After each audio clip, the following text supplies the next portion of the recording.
Coming up on Mountain News at 6, Governor Andy Beshear makes several stops in the mountains today. We'll tell you why. Plus, a Laurel County man is facing charges after police say he kidnapped someone and led officers on a chase. Plus, a cold front looks to bring gusty winds, heavy rain, and a temperature crash by tomorrow. Those details on the way as Mountain News at 6 starts now. Dedicated to Eastern and Southern Kentucky, this is WYMT Mountain News at 6. Governor Andy Beshear traveled throughout the region, updating folks on the progress of higher ground projects in Letcher, Knott, and Perry counties. WYMT's Madison Carmouche has more about the funding the counties receive for project progress. And so, this will be the first inhabited high ground site since the flooding. How about that? The cottages at Thompson Branch is the higher ground community in Letcher County and the first to make strides to the future of the region. And we've been looking for flat land to build on in Eastern Kentucky for so long. Yes, running utilities to a high ground community is really expensive, but the idea of 100 homes. The higher ground community received grants from the Appalachian Regional Commission and Eastern Kentucky SAFE to provide clean water. I mean, clean drinking water is a basic human right, and continuing to push to get it everywhere, especially here in Eastern Kentucky, is a pretty special thing, but it's something we should have accomplished a long time ago. The governor says that he hopes people will take advantage of programs and funding so they do not have to go through traumatic flooding again. And from the families that I talk to, the most important thing is they never want to be holding their kids above the water again. And as important as that land is, getting to a safe place for their family. Beshear also took a trip to Perry County to announce the completion of Key Tech's plan to begin paving the roadways in the Skyview higher ground community. For the people who got flooded, to see that these projects are going to happen and that they're going to have a chance and an opportunity to build in a new community that's out of the floodplain if they choose, it's just a great day for not only Perry County but all of East Kentucky. Beshear says the entire goal of the project is not only to rebuild, but to revitalize the region so no one has to leave. Madison Carmouche, WYMT Mountain News. Well, Governor Beshear also made a stop at Arley Boggs Elementary today for a reception for first responders that helped students after a school bus crash last month. The 24 students that were on the bus sat at the front of the cafeteria. The school wanted to host this event to show its appreciation for the first responders and medical professionals that helped the students. Principal of Arley Boggs, Freddie Terry, says the student with the worst injuries returned to school just last week. Upon walking upon the scene, it was horrifying. The accident had all of the components for a very serious accident. And so that's kind of why we're here today, is to celebrate the fact that our kids are healthy and the amazing response from our team. But that day was very, very tough. And if you don't remember, nobody amazingly was killed in that crash. The school gave out plaques to all of the first responders, medical professionals, and school officials for their hard work and dedication to the students on that terrifying day.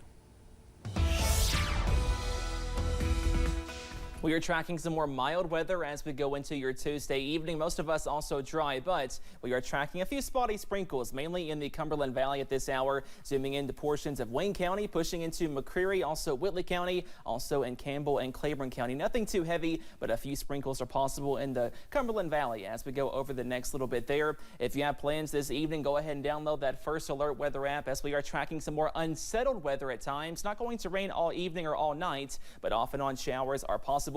And those temperatures are once again mild. We see middle to lower 60s and some upper 60s, lower 70s as that next weather system is knocking on the door tomorrow. So we are tracking some more mild weather for the first half of your Wednesday, but some much cooler conditions by Wednesday evening, also Wednesday night. Now we are watching out for this, a level 1 low risk of severe weather tomorrow.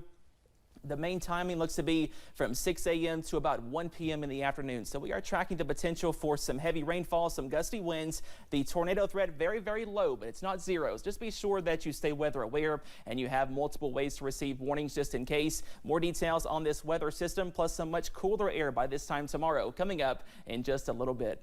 Steve? Cameron, thanks. Several employees at a Wolfe County Dairy Queen resigned this week after they claim a supervisor forced them to eat contaminated ice cream. As one parent tells Samantha Valentino, many of those employees, including her daughter, were minors. Oh, I was livid.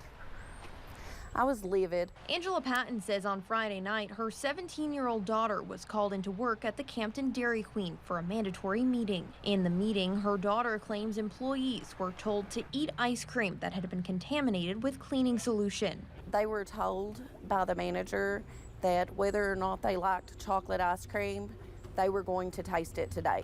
Patton says following the incident, some employees had to be taken to the emergency room for treatment. Some of the kids had complained that they had a burning sensation when they swallowed the ice cream. Patton says about 8 employees were involved. Many of them were minors. Some of them, including her daughter, quit due to the incident. Now the Wolfe County Sheriff's Office says they're investigating the situation. We still have multiple people coming in signing statements, but as of now, it's still under investigation. Deputy Elijah Banks with the Wolfe County Sheriff's Office says because there are juveniles involved, he's limited on what he can say about the situation. While no charges have been filed at this time, Patton says she hopes to see that change soon. I do have a meeting scheduled with a lawyer.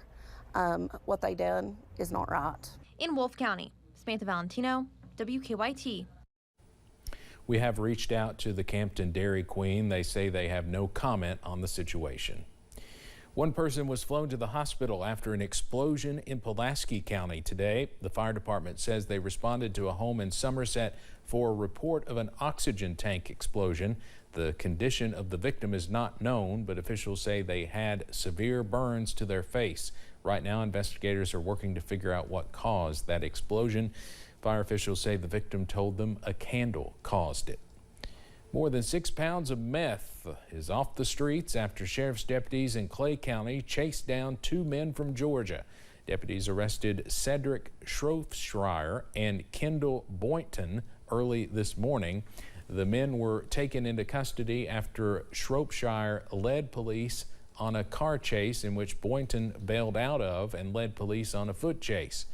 During the investigation, deputies found the meth and a large amount of money. Both men are charged with drug trafficking.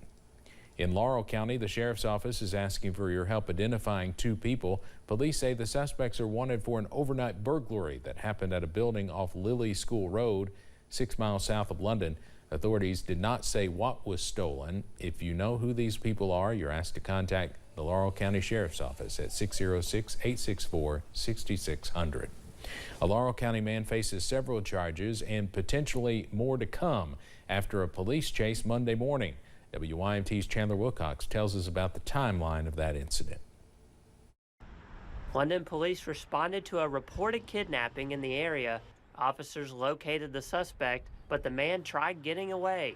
The car chase led them to a roundabout. It was a very short chase, and as the suspect was nearing the roundabout, saw that it was crowded with other vehicles, proceeded to go through the grass where he struck a guide wire and it overturned his vehicle. Police then arrested Dustin Bewley after the crash. Bewley was taken to the Laurel County Correctional Center. He faces several charges. From our department, he was charged with operating a motor vehicle under the influence of alcohol and substance, 3rd degree aggravating circumstance. He was charged with wanton endangerment first, resisting arrest, possession of controlled substance, heroin, disorderly conduct, and other charges as well. Bewley could potentially face more charges following an investigation by the Laurel County Sheriff's Office. Police say the woman victim was taken to the hospital with minor injuries relating to a previous incident. In Laurel County, Chandler Wilcox, WYMT Mountain News. Officer Hobie Doherty says he, along with other London police officers, responded to the scene. He says the Laurel County Sheriff's Office responded as well. Well, we are tracking some wet and windy weather on your Wednesday. That forecast after this break. Plus, the latest on a school bus safety bill that would require more cameras on buses and increase fines for drivers who do not stop for them.